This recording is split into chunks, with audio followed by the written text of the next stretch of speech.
안녕하세요. 혹시 여러분들 주변에는 공주병 말기에 거짓말쟁이가 있었나요? 아니면 능력도 안 되는데 일만 벌리고 수습은 하지도 않는 그런 뻔뻔한 사람은 없었나요? 저는 그런 사람들에게 장장 5년을 시달리며 살아온 40대 초반의 평범한 여자예요. 빠져나온 지 얼마 되지는 않았지만 그때 생각만 하면 지금도 가슴이 부슬거리고 머리로 피가 몰리는 기분이네요. 그 사람들이 누구인지 궁금하시나요? 바로 저의 시무와 시부였던 사람들의 이야기예요. 그 사이에서 남편이라도 정상적이었다면 다행이었을 텐데 저에게는 그런 작은 행운조차도 없었죠. 남편은 그런 시부모의 성향을 골고루 이어받았거든요. 제가 제 결혼이 사기일지도 모른다고 생각했을 정도로 결혼 전에 남편은 정말 제게 잘해줬어요. 정말로 딱 결혼식 전까지만요. 남자가 결혼하면 바뀐다고들 하잖아요. 그냥 옛날 사람들 말인 줄 알았어요. 요즘 같은 시대에 그런 사람과 결혼할 여자가 어디 있겠어요? 그래서 저는 남편을 철석같이 믿었어요. 너무 잘해줬거든요. 혼자서도 잘했고 제 탓을 한 적도 없었어요. 그건 이혼하기 직전까지도 바뀌지 않았어요. 다만 한 가지 변수가 있긴 했죠. 시댁과 관련된 일에서는 칼 같은 면이 있었거든요. 처음에는 남편의 그런 모습에 편하게 생각하기로 했어요. 제가 시댁에 잘하기만 하면 남편도 그렇게 예민하게 굴지는 않을 거라고요. 그런데 그렇게 쉬운 문제가 아니었어요. 남편이 그렇게 싸고 도는 시부모님들이 문제덩어리였거든요. 저와 남편은 동갑내기 커플로 우리 사이에는 아들이 하나 있었어요. 결혼 5년 차에 저는 그 시댁과의 마찰이 극에 달하기 시작했어요. 처음에는 별거 아니었어요. 시모가 공주병 말기에 어떤 일이든 손가락 하나 까딱하지 않는다는 것은 결혼 직후 알게 된 사실이었어요. 신혼여행 직후 인사하러 들른 시댁에서 시모가 처음 한 말은 고생했니 잘 왔다가 아니었거든요.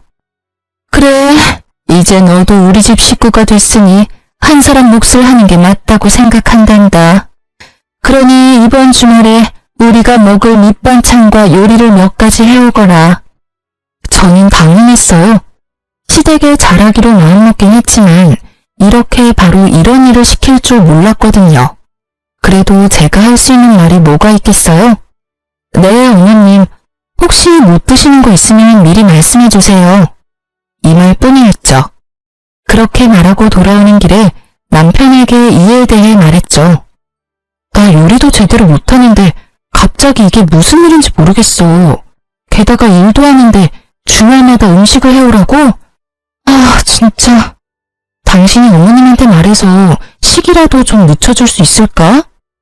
대학 때 독립해 자취를 하며 일하다가 결혼을 하게 된 제가 요리에 익숙하지 않는 건 당연한 일이었어요. 게다가 요리를 잘하지도 못했고요. 자신감도 없었지만 실제로도 시간도 없었어요. 제 직장은 주 5일이 아니라 주 6일이었거든요. 토요일까지 나가야 하는 일에 시모의 그 말은 제게 있을 작은 여가 시간마저도 가져가겠다는 말로는 들렸거든요. 우리 엄마 고생 많이 하셨어. 나 학교 보내려고 안 해본 일 없을 정도로 많이 하셨고. 그래서 나 결혼하고 나면 일 그만두신다고 하셨거든. 그러니까 당신이 좀 이해해. 어머니가 쉬고 싶은 거니까 며느리가 된 자기가 고생 좀 해줘. 솔직하게 이 말이 정말 어이없게 들렸거든요. 고생을 한 어머님께 도움을 주고 싶다는 남편 말은 이해가 됐어요. 친정엄마가 그렇다면 저도 도움을 주고 싶을 때니까요. 그런데 왜 자기가 안 하고 나한테 그걸 시키려는 거죠? 왜 제가 이해를 하고 고생을 해야 하느냐 말이죠.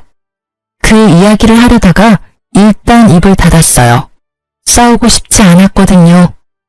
제 성격이 원래 그렇게 호전적이지는 않아서 싸울 일은 만들지 않는 것에 중점을 두거든요. 생각한 대로 내뱉으면 분명 싸우게 될 것이고 결혼한 지 한 달, 아니 한 주도 안 된 우리가 싸우면 분명히 이 결혼을 후회할 거라는 생각이 들어서 겨우 참았어요. 그리고 그 주 중일부터 저는 시무를 위한 음식을 준비하기 시작했어요. 집에서 밑반찬 몇 가지와 잡채, 불고기 등을 해서 시댁으로 갔어요. 요리 솜씨에 자신이 있는 건 아니라서 불안했지만 그래도 요리를 완성했다는 보람은 있었거든요. 일요일에 오전 내내 만든 음식을 들고 오후에 시댁에 가서 저녁밥을 먹기로 했어요. 제가 만든 반찬들이 가득한데 시무가 음식을 먹더니 한마디 하더군요.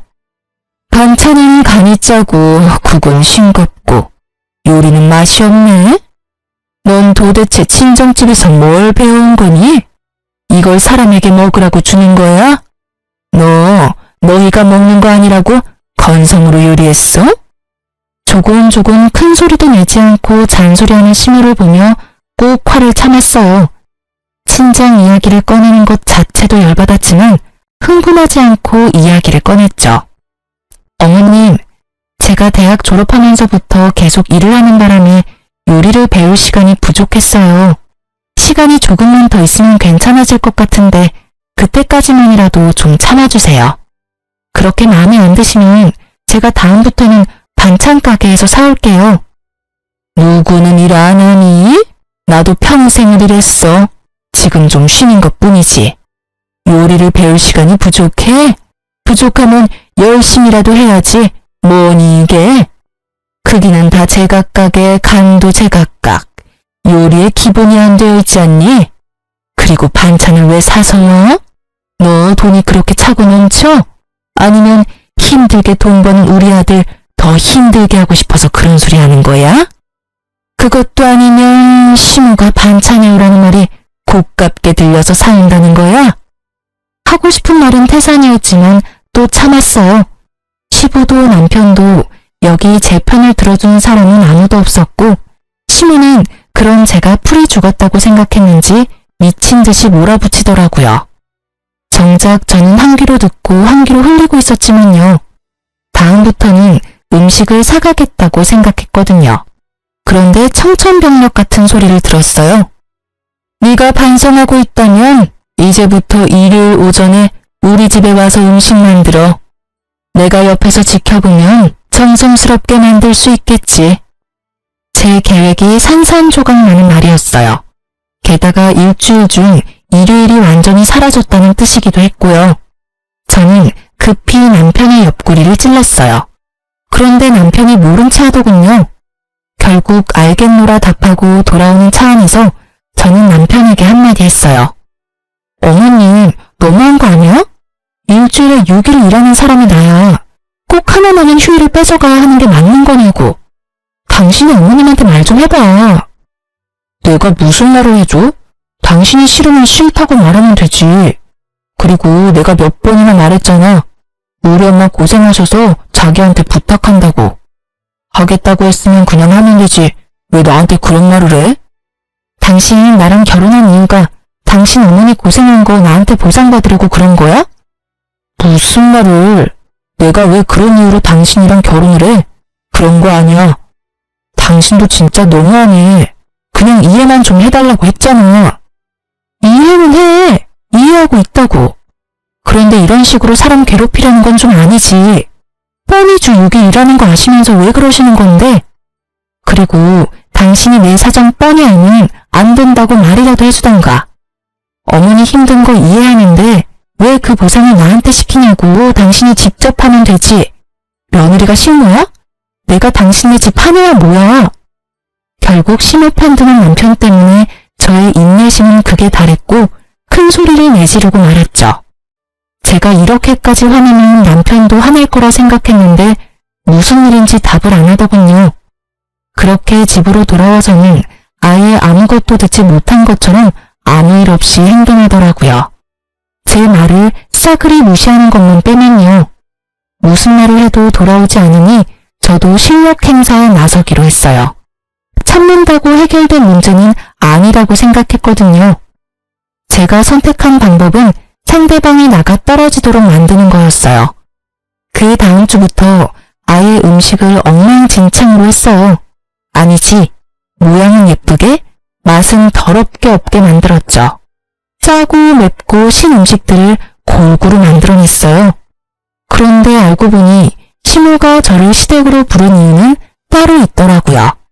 제게 집안일까지 시키려고 하더군요. 그런데 더 열받는 게 뭔지 아세요? 제가 땀 뻘뻘 흘리며 세면대며 싱크대며 청소하는 사이에 시모는 소파에 누워서 얼굴에 팩 붙이고 드라마 시청을 하더라고요. 며느리가 식모라도 되는 양 말이죠. 그래서 청소도 중간부터는 대충 했어요. 화장실 청소할 때 일부러 변기 닦던 솔로 세면대 닦고 샤워부스 닦고 다 했거든요. 그걸 보던 시모가 저한테 소리를 지르더라고요. 예, 너 변기 닦던 솔로 세면대를 닦으면 어떡하니? 아, 어떻게 청소에 기본도 안 된 애가 시집을 갈 생각을 해? 아이고, 며느리를 잘못 들여도 한참 잘못 들였어. 어떻게 저런 게 들어와서 사람 속을 뒤집어놔? 할 줄 아는 게 어째 하나도 없는 거야? 죄송해요. 시키는 일이 많아서 빨리 하려다 보니 어쩔 수 없었네요. 아, 그러고 보니까 세탁기랑 건조기도 봐야 하는데? 저는 일부러 염장 뒤집어 놓듯 웃으며 이야기하고는 급한 척하며 세탁기 쪽으로 갔죠. 그리고 시모에게 크게 소리쳤어요. 어머님, 죄송해요. 검은색 바지랑 흰색 옷을 같이 빨았는데 물이 들었어요. 아, 건조기에 넣었던 아버님 바지도 줄어들었는데 어떡하죠? 제 말에 시모가 또 후다닥 달려와서는 한참을 소리쳤어요. 너 일부러 이러는 거니? 세탁기에 색깔 빨래 따로 하는 건 기본이잖아. 그리고 건조기 돌릴 때도 안 되는 것부터 확인하고 넣었어야지. 죄송해요. 제가 시간이 너무 촉박해서요. 오늘 저녁에 약속이 있는데 이 짧은 시간에 밑반찬에 요리며 화장실 청소, 싱크대 청소, 빨래까지 하려니 정신이 없었네요. 그러게 왜 일요일에 약속을 잡아? 일요일은 시댁 오는 날이라고 내가 말했지? 그런데 제가 6일을 일을 하니까 약속 잡을 시간이 없었어요.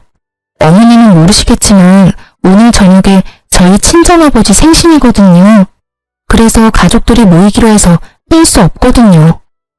넌 네 가족만 중요하고 우리는 중요하지도 않니? 우리하고 한 약속이 먼저지. 네 아버지 생신 축하면 다른 날 해주면 될 걸 왜 굳이 일요일 저녁으로 시간을 잡아? 그리고 너 매번 맞벌이로 하는 걸로 넘어가려고 하는데 네가 도대체 얼마나 번다고 생색이야? 며느리 복도 없는 내가 잘못이지. 어머님이랑 제가 언제 약속을 했나요? 어머님은 저한테 그냥 오라고만 하셨잖아요. 제가 그날 무슨 일이 있는지 물어보지도 않았고요. 그러면 다음 주 일요일에는 약속을 잡을 거니까 그날은 좀 빠질게요. 선약이 있으면 빠져도 되는 거 맞죠? 야, 너 지금? 시모는 어이가 없어도 한참 웃는지 말도 잊지를 못하더군요. 하긴 속으로 욕을 한 바가지 하고 싶었을 거예요. 그치만 제가 그 욕 들을 필요는 없잖아요. 어머님이 며느리 복이 없는 게 아니에요. 매주 반찬 만들어 오는 며느리가 요즘 세상에 어디 있다고요? 그럼 다음 주는 좀 쉴게요. 어머님이 알아서 음식 만들어 드세요. 저는 그렇게 말하고 시댁에서 나왔어요. 하지 말아야 할 말을 했다는 생각보다 지금 이 순간에 개운함이 더 컸죠. 어른한테 대들고 싶지는 않았지만 상황이 상황이었으니까요. 시모의 저런 모습들이 저를 교육시키려 한 것처럼 보였거든요. 하라고 하면 무조건 해야 하는 그런 사람으로요. 그런데 그게 며느리인가요? 그건 고용인과 고용주 사이잖아요. 저는 시모의 그런 횡포에는 맞춰줄 수 없었어요.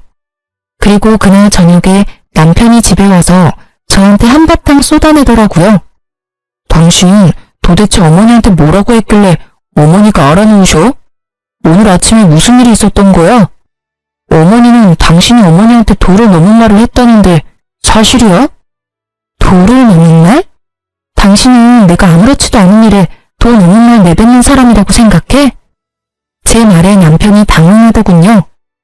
내가 아무것도 아닌 일에 도가 넘는 말이 되는 그런 여자로 보이냐고. 남편은 제가 절대 그런 사람이 아니라는 걸 알 거예요.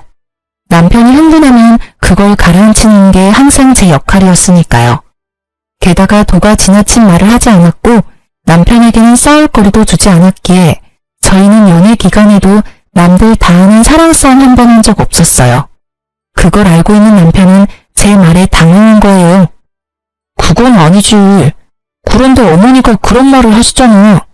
어머니가 나한테 거짓말을 할 필요가 어디에 있어? 어머님이 뭐라고 하셨는데? 내가 아무 이유도 없이 어머님한테 나쁜 소리 했다 그러셔? 오해가 있겠지. 아니면 당신이 일을 하기 싫어서 그런 말을 했다거나 그런 일도 있으니까. 당신 오늘 무슨 날인지 알아? 결국 제 입에서 남자들이 무서워하는 문장이 튀어나왔죠. 남편이 곰곰이 생각하더니 잘 모르겠다는 어색한 표정을 짓더군요. 오늘이 무슨 날이건 그게 무슨 상관이야. 지금 우리가 대화하는 건 당신이 우리 어머니한테 막말을 해서 그런 거고, 솔직히 당신이 오늘 기념일 때문에 화가 났었어도 어머니한테 화내면 안 되지. 솔직히 당신 요즘 우리 어머니한테 너무하잖아. 너무해? 지금 내가 당신 어머니한테 너무하다는 말 한 거야? 진짜로 너무한 게 누군데? 당신 오늘 우리 아버지 생일인 거 정말 까맣게 잊어버린 거야? 네 어머니 마음 아파 알아놓은 것만 눈에 들어오고 네 장인어른 생신은 아예 머릿속에서 삭제했어? 너한테 내가 고작 그 정도밖에 안 되는 거야? 오늘 어머님이 나한테 뭘 했는 줄 알기는 하고 나한테 따지는 거야? 음식에 청소까지 시키길래 오후에 아버지 생신이라고 빨리 가겠다고 했더니 어머님이 뭐라고 했는 줄 알기는 하냐고. 시댁 일이 선약인데 왜 약속 잡았냐고 따지더라. 그게 내 오해야? 어? 정말 분노의 샤우팅이었죠. 그렇게 제가 소리 지르자 남편이 조용해졌어요. 자기 생각에도 그건 아니라는 생각이 들었겠죠. 알고 나니까 좋아? 왜? 또 나한테 따져봐. 큰 소리 치면서 말해보라고. 어이가 없어서. 앞으로 나 절대로 시댁 안 갈 거니까 알아서 해. 그리고 사람이 일을 해주면 돕는 신용이라도 하던지, 미안하다, 잘했다, 수고했다 말이라도 해주던지. 사람을 식모마냥 부리고는 뭐? 며느리 복이 없다고? 정말로 며느리 복이 없다는 게 뭔지 알려줄까? 결국 제 선언과 함께 저는 시댁에 들리지 않았고 시모도 저를 부르지 않았어요. 남편도 시모 이야기는 꺼내지 않았죠. 솔직히 내지르면서 불안하기는 했는데 그래도 참고 사는 건 정말 안 되겠다 싶었거든요. 이러다 진짜로 붙잡혀 살게 되겠다 싶은 생각이 들었으니까요. 불안해하면서 벌인 일이었지만 생각보다 결과는 나쁘지 않았죠. 하지만 그 뒤에 올 일들은 더 나빠졌어요. 결혼 5년 차에 상황이 정말 급변하게 됐거든요. 여보, 우리 본가에서 부모님이랑 같이 살지 않을래? 당신 화도 이제 좀 가라앉았고 어머니도 당신에게 미안해하고 있고. 합가하자고? 그건 절대 못해.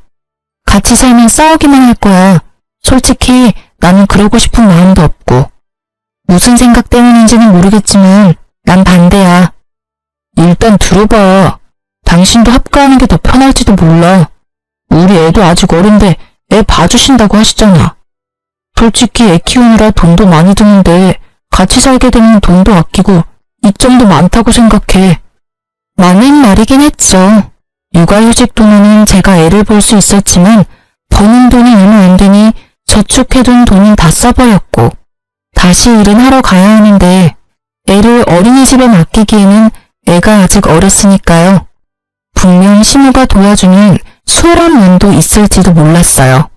하지만 시모와 제 궁합이 정말 최악이라는 게 문제였죠. 저는 시댁에 가지 않기로 했었지만 추석이나 설 같은 명절과 각종 시댁 경조사에까지 가지 않겠다고 말한 건 아니었어요. 주말마다 오라고 했던 일을 가지 않게 된 거였으니까요. 그런데 문제는 제 기강을 잡으려고 텃세를 부리려고 했던 시모가 다른 쪽으로 저를 괴롭히게 됐다는 점이 있었어요.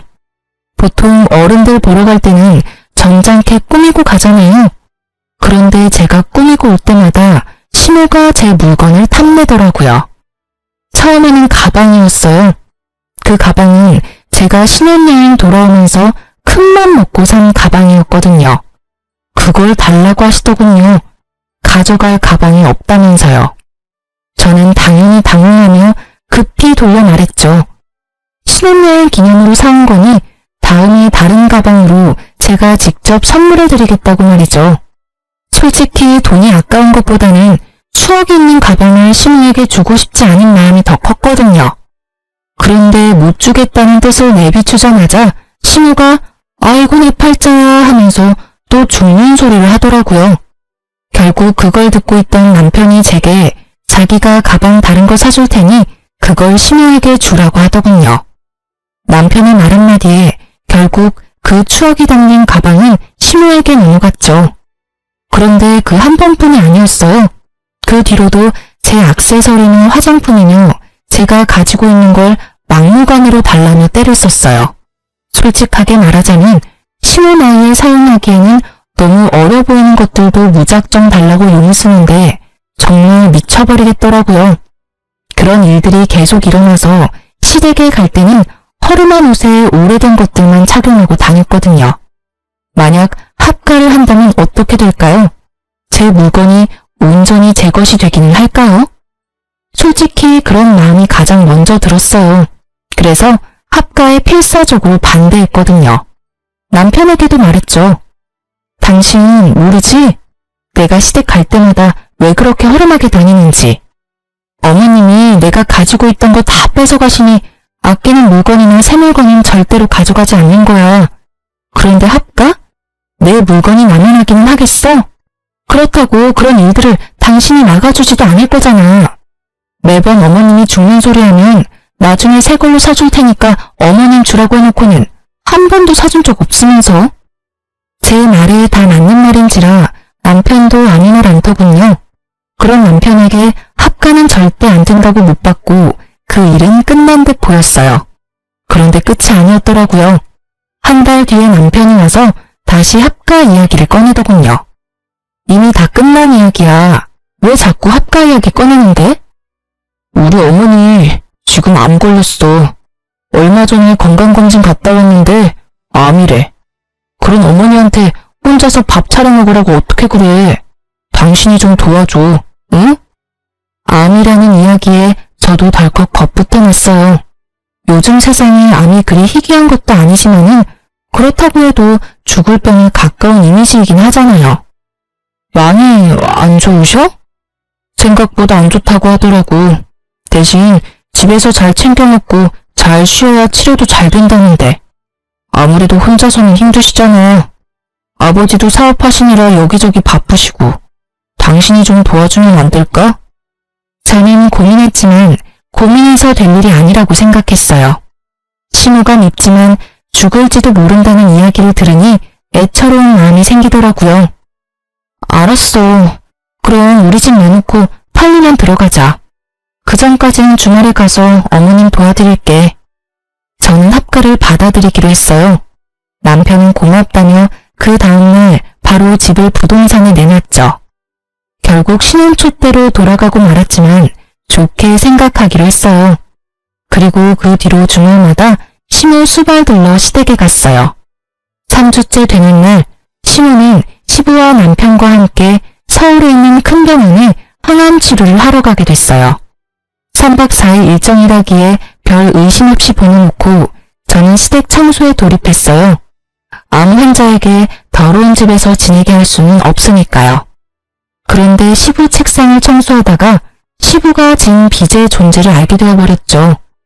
사업을 하신다고 하셨는데 몇 번이나 사업 종목이 바뀌었거든요.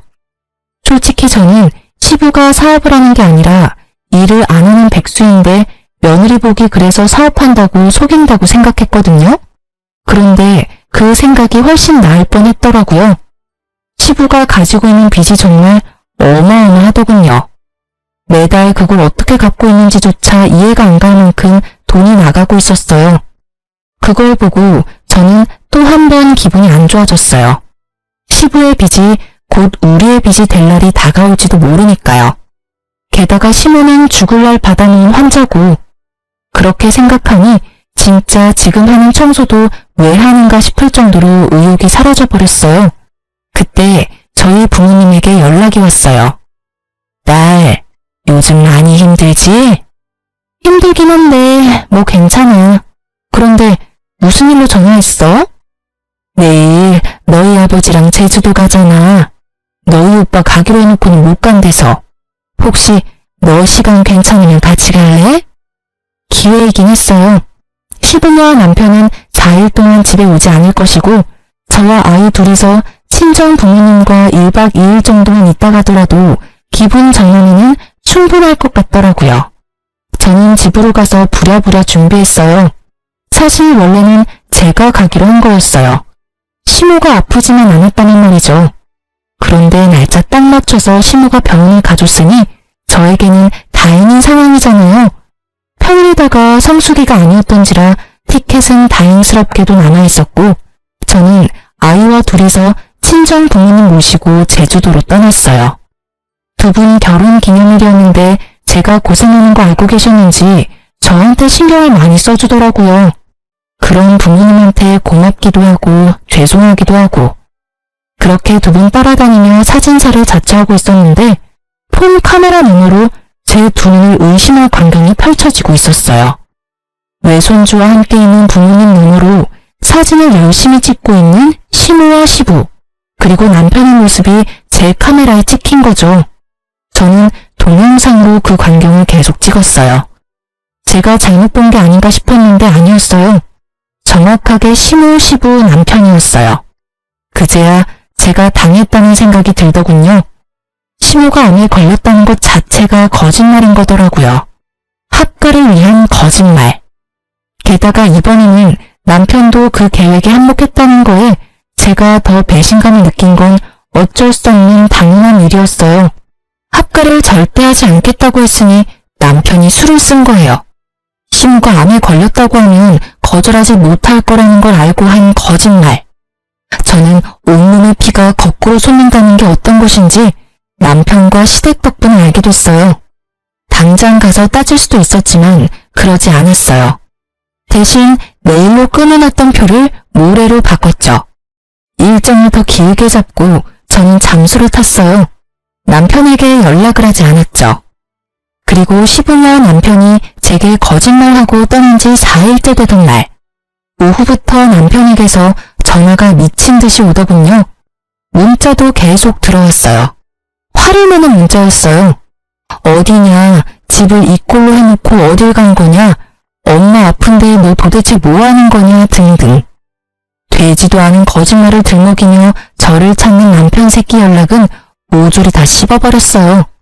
대신 평소에 하지 않는 SNS를 열심히 했어요. 사진도 올리고 동영상도 올리고. 그러자 남편님은 더 화를 내며 연락을 해오더라고요. 남편 새끼 화를 어느 정도 돋군 후에 저는 남편님에게 문자로 동영상과 사진을 보내줬어요. 시부모와 남편이 제주도에서 열심히 놀고 있는 모습이 찍힌 걸로요. 제가 그걸 보내고 나자 남편의 연락은 결이 바뀌었어요. 오해가 있다. 당신이 생각하는 그런 거 아니다. 그러니 얼굴 보고 이야기하자. 남편님이 급한지 계속 그렇게 연락을 해오더라고요. 저는 여전히 답을 하지 않았고 친정 부모님과 느긋하게 돌아왔어요. 돌아온 날은 화요일 낮이었고 당연히 남편은 일하러 가고 없었죠. 저는 천천히 그리고 꼼꼼하게 제 물건부터 챙겼어요. 그리고 우리 아들 것도 챙겼죠. 그렇게 짐 다 챙겨서 저는 친정으로 돌아왔어요. 친정에는 엄마가 제 방을 만들어뒀어요. 제주도에서 이야기를 다 했거든요. 엄마가 무척 화내며 무조건 제게 돌아오라고 했었어요. 그렇게 집으로 돌아가고 그날 저녁 남편에게서 미친 듯이 연락이 오더군요. 당연한 일이었죠. 마누라랑 애 짐은 쏙 빠져나갔으니 얼마나 놀랐겠어요? 그러니 미친 듯이 연락이 온 거죠. 저는 태연한 목소리로 전화를 받았어요. 20통의 전화를 무시하고 받은 전화였어요. 여보, 도대체 연락이 왜 이렇게 안 된 거야? 그리고 집에 있던 짐은 다 어디 갔어? 어디 가긴? 다 뺐어. 나 당신이랑 살고 싶지 않으니까 사진 봤으면 이유는 따로 설명 안 해도 되지? 여보, 잠깐만. 나도 할 이야기 있어. 그러니까 일단 와서 얼굴 보고 이야기해. 내가 다 설명해 줄게. 알았어. 그러면 시댁에서 볼래? 어차피 두 분도 아셔야 할 일이고 두 분도 무관한 일도 아니니까. 저는 곧바로 시댁으로 향했어요. 시댁에 가니 시모와 시부, 남편이 앉아있더군요. 여보, 어서 와. 내가 다 설명할게. 설명이 왜 필요해? 난 내가 본 것만 믿어. 당신이랑 어머님, 아버님이 항암 치료 간다더니 병원이 아닌 제주도에서 찍힌 거. 이제 곧 죽을 사람이라면서 제주도에서 열심히 놀고 계셨지. 그리고 당신은 열심히 사진 찍고 있었고. 여보, 미안. 남편이 말을 채 끝내기도 전에 시모가 제게 표독스런 얼굴로 말하더군요. 네가 왜 미안하다고 하니? 전부 다 저 애가 잘못한 거잖아. 네가 처음부터 내 말 잘 듣고 시댁에 충실했으면 이런 일 생기지도 않았어. 네가 뭔데 우리 귀한 아들을 추궁하는 거야? 네가 뭐가 잘났는데, 응? 언제 제가 잘났다고 했어요? 어머님 아들이 못난 거겠죠. 마누라 시댁 식모로 드리려고 열심히 거짓말해서 합가까지 하도록 만드는 남편이 어딨어요? 암에 걸려? 거짓말도 정도껏 해야 넘어가든지 말든지 할 거 아니야. 그렇게 부모님이랑 같이 살고 싶으면 당신 혼자서 같이 살아. 나랑 내 아들까지 그 거짓말에 끌어들이지 말고. 그 나물에 그 밥이라더니 세상에. 거짓말하는 것도 어쩜 그렇게 모자가 똑같을까? 너 지금 말 다 했어? 이 싸가지 없는 년이 어른한테 못하는 말이 없네? 어른이 어른 같아야 말이죠. 어디 가서 말하고 싶으면 실컷 하세요. 저라고 말 못할 것 같아요? 어머님이 저를 식모처럼 부리고 싶어 안달이나서 암 걸렸다는 거짓말로 쇼를 하는 바람에 내가 이혼했다. 이렇게 말해줄 테니까. 너 어른한테 그게 무슨 말버릇이야? 이런 말다툼은 그만하시죠. 저도 여기 온 이유 따로 있어요. 여기 온 이유? 당신 나랑 대화하려고 온 거 아니었어? 내가 당신이랑 대화를 왜 해? 당신 입에서 나올 거짓말들을 어떻게 믿어? 당해보니까 그런 생각이 들더라고. 어머니가 암에 걸렸다는 거짓말까지 할 정도면 어떤 거짓말인들 못하겠냐고. 앞으로도 당신 말 들을 생각은 없고 내가 여기 온 건 내가 어머님한테 뺏긴 거 돌려받으러 온 거야.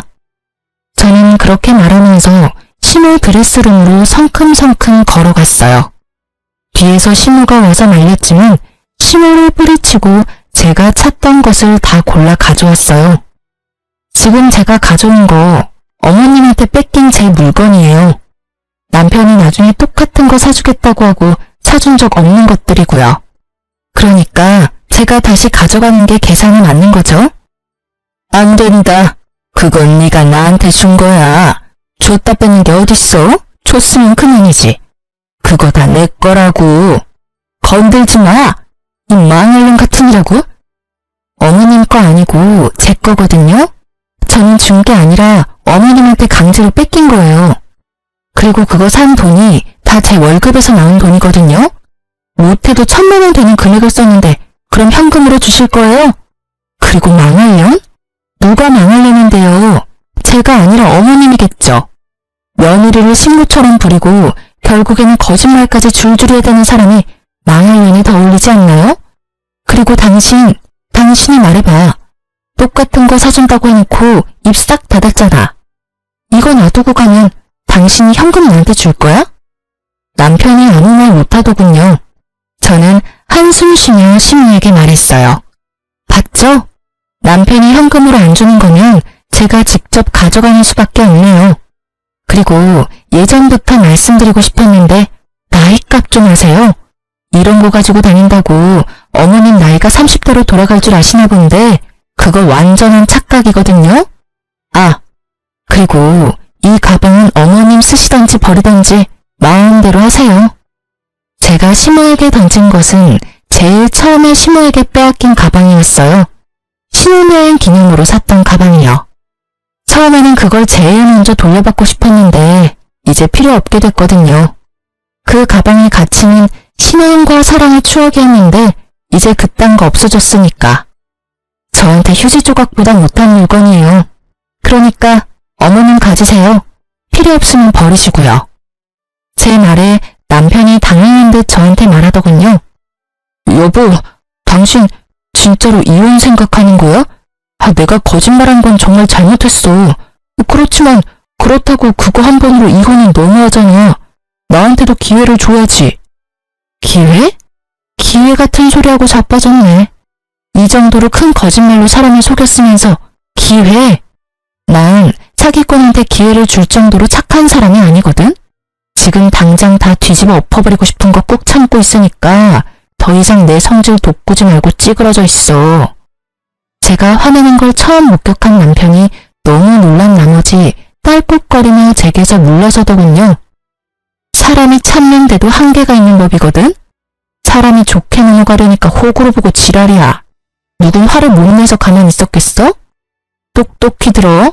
나는 절대로 당신 용서 못해. 아니? 안 해. 남편을 향한 막말에 시모는 거의 졸도하듯 주저앉았고 저는 그 사람들 다 놔두고 그 집에서 나왔어요. 속이 어찌나 시원하던지. 그러고 이혼 소송이 진행됐어요. 애가 있어서 그런지 생각보다 오래 걸리더군요. 제게 호되게 욕을 얻어먹은 남편놈은 그때 제 모습에 놀란 건지 이혼을 최대한 빨리 하려 노력하더군요. 그렇게 한 달쯤 지난 어느 날 남편에게 연락이 왔어요. 제발 한 번만 만나달라고요. 갑자기 저 자세로 나온 이유가 궁금해서 만나러 갔는데 뜻밖의 말을 하더군요. 이혼 다시 생각해보면 안 될까?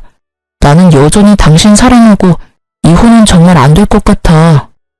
저는 이 사람이 뭐 잘못 먹었나 싶었어요. 왜 갑자기 이런 소리를 하나 싶어서 떠봤죠. 무슨 일이길래 또 양념을 쳐? 나 당신이랑 절대로 같이 안 살아. 내 인생에 당신은 해로운 인간으로 확정됐으니까. 여보, 제발 다시 한 번만 생각해봐. 나는 당신이 하라는 대로 다 할 수 있어. 그리고 당신이 원하는 대로 해도 돼. 절대로 합가 이야기 꺼내지도 않고 어머니도 내가 잘 막을게. 제 부모 이야기라면 껌뻑 죽던 인간이 저런 말을 하니 흘려들을 수 없겠더라고요. 사실대로 말해봐. 무슨 일 있지? 나한테 그만큼 욕 얻어먹었으면서도 재결합하자는 이야기를 하는 걸 보니 뭐가 터져도 크게 터졌나 본데? 아버지, 우리 아버지 암 걸리셨어. 폐암. 암? 또? 이번에는 아버지 암이야? 정말 레파토리 지긋지긋하네. 이젠 암 말고 다른 병명 꺼내야 하지 않아? 그거 이미 약발 떨어진 지 오래거든? 아니야, 이번엔 진짜야. 아버지 안 걸렸는데 집에 아버지 보살펴줄 사람이 아무도 없어. 그래서 나더러 재결합해서 수발이나 하라고? 내가 미쳤어? 설사 당신 말이 진짜라도 내가 왜 해? 수발 둘라는 건 아니고 내가 다 할 테니까 당신이 집을 좀 맡아주면 안 될까 해서. 낮에는 어차피 어머니가 병간호 할 거고 저녁에는 내가 갈 거야. 그런데 그러면 내가 쉴 시간이 없잖아. 그러니까 당신이 집에서 밥도 좀 해주면 나도 편할 거고. 솔직히 어머니가 제대로 병간호를 못하니까 매번 내가 불려나가거든. 게다가 지금 집에 일 생긴 것도 내가 다 떠맡게 돼서 몸이 10개라도 부족해. 그래서 네가 할 일이 너무 많으니 나더러 다시 돌아와서 그 일 좀 나누해라. 그 말이지? 진짜 사람 참 안 변하네. 어떻게 그렇게 이기적인 그대로인지 모르겠네. 내가 왜 당신 대리오더를 해야 하는데? 못하겠으면 포기하면 되잖아. 그런데 왜 그렇게 붙잡고 있어? 애초에 그 이야기가 진짜도 아니겠지만, 그리고 아무리 봐도 내가 손해잖아. 당신이 손해볼 일 아니야. 그냥 당신이 돌아오기만 하면 나도 힘낼 수 있고 아이도 아빠 곁에서 더 안정적으로 클 거고. 헛수작 부리지 말고 그냥 가. 나한테 부탁해서 될 일 아닌 거는 알고 있지? 효도를 하고 싶으면 네가 직접 가서 해. 당신은 그게 문제야. 알아? 당신이 해야 할 일을 매번 다른 사람한테 떠넘기잖아. 그리고 나는 당신 이야기 못 믿어. 믿고 싶은 마음도 없고. 솔직하게 말해서 그렇게 크게 거짓말한 사람을 다시 믿는다는 게 더 어려운 일 아니야?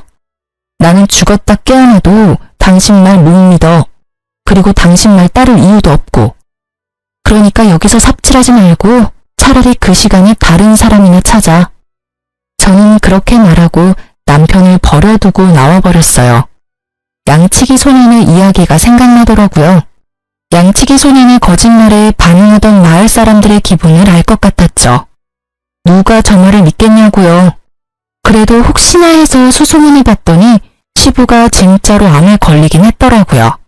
그리고 시모가 시부 수발을 드는 것도 사실이었고요. 남편놈이 거짓말은 하지 않았지만 그렇다고 모든 걸 이야기한 게 아니란 것도 알았죠. 이혼 전에 제가 발견했던 시부의 빈말이에요. 사업한다고 여기저기 돈 빌리는 바람에 생긴 빚이었는데 전 남편이 그걸 갚으려고 현재 2잡, 3잡까지 뛰고 있다고 하더군요. 우리가 같이 살던 집까지 팔았는데도 그 빚이 충당이 안 돼서 결국 저녁과 야간 시간대에 일을 한다고 하더군요. 그 소문을 들으니 남편놈이 제게 와서 그렇게 애절하게 말한 이유를 알겠더라고요. 시부가 벌려놓은 일도 수습해야 하는데 시모는 아예 아무것도 할 줄 모르고 자기 얼굴만 보며 꾸미기 바쁘니 남편놈이 속 답답한 것도 이해가 되긴 했어요. 그렇다고 제가 가서 도와줄 일은 아니죠? 저와 남편은 이제 남남이잖아요. 남의 집 사정에 왜 발을 들이겠어요? 어쨌든 시모는 결혼 초부터 군기 잡으며 자기 수발 들도록 만들려다가 결국은 본인이 직접 수발 들게 됐어요. 며느리 합가시키려고 암 환자 흉내내더니 결국은 진짜 암 환자 수발을 들게 됐으니 이 정도면 정말 자기가 뿌린 씨앗이죠. 그게 아니라면 천벌일지도 모르겠네요. 저는 아들과 그 집에 나와서 아무쪼록 잘 살고 있어요. 솔직함을 더하자면 물론 순탄하지만은 않았지만 만약 제가 이혼을 하지 않았다면 저 수발과 사업빚이 모두 저에게도 돌아왔을 거라는 생각에 오싹하긴 하더군요. 지금의 시댁 상황을 생각하면 순탄하지 않았던 그날들도 감사해야 할 날들이라는 생각이 들어요. 게다가 지금은 그런 힘든 일들도 다 지나가고 어느 정도 자리를 잡은 상황이거든요. 친정과 친구들이 제일 많이 도와줬어요. 혼자 애를 키우는 것도 쉬운 일은 아니었지만 그래도 주변 사람들의 도움으로 잘 컸다고 생각해요. 만약 홀로 되는 것이 두려워 이혼을 선택하지 않았다면 발바닥에 땀나도록 고생하고 있던 건 제가 되었을지도 모르죠. 만약 남편에 대한 사랑과 신뢰가 있었거나 시부모에게 많은 관심과 배려를 받았다면 그 고생마저도 기꺼이 했을지도 몰라요. 그렇지만 제가 그 집안에서 떨어져 나가도록 만든 건 명백하게 시부모의 남편이었잖아요. 제게는 그 사람들 위해 저를 희생할 이유가 단 하나도 없었어요. 아픈 시부를 놔두고 이혼했다는 말을 사람들에게 들을 때마다 저는 그렇게 이야기해줬어요. 지금도 저는 제가 잘못했다거나 심했다고 생각하지는 않아요. 신뢰와 애정을 먼저 저버린 건 그 사람들이잖아요. 제가 그 사람들을 위해 뭔가를 해줄 필요 따위 없다고 생각해요. 저는 거짓말이 모두 나쁘다고 생각하는 건 아니에요. 걱정하는 마음으로 진실을 말하지 못할 때도 있고 거짓이 상대방을 더 이롭게 할 수도 있다는 것도 알고 있어요. 다만 자신의 이익만을 위해서 상대방에게 거짓말을 하는 행위는 절대로 용서받을 수 없다고 생각해요. 아마 저의 이런 마음은 절대로 변하지 않을 거라고 생각해요. 그만큼 제가 당한 일은 제게 큰 충격을 줬으니까요. 제가 글을 쓰게 된 건 이렇게 골 때리는 이혼 사유도 있다는 걸 들려드리고 싶어서였어요. 만약 누군가가 자신의 이익만을 위해 거짓말을 한다면 부디 그걸 용서하지 마세요. 용서해줬다가는 호구될 수도 있으니까요. 그럼 지금까지 긴 제 사연 들어주셔서 감사합니다. 행복한 하루 보내세요.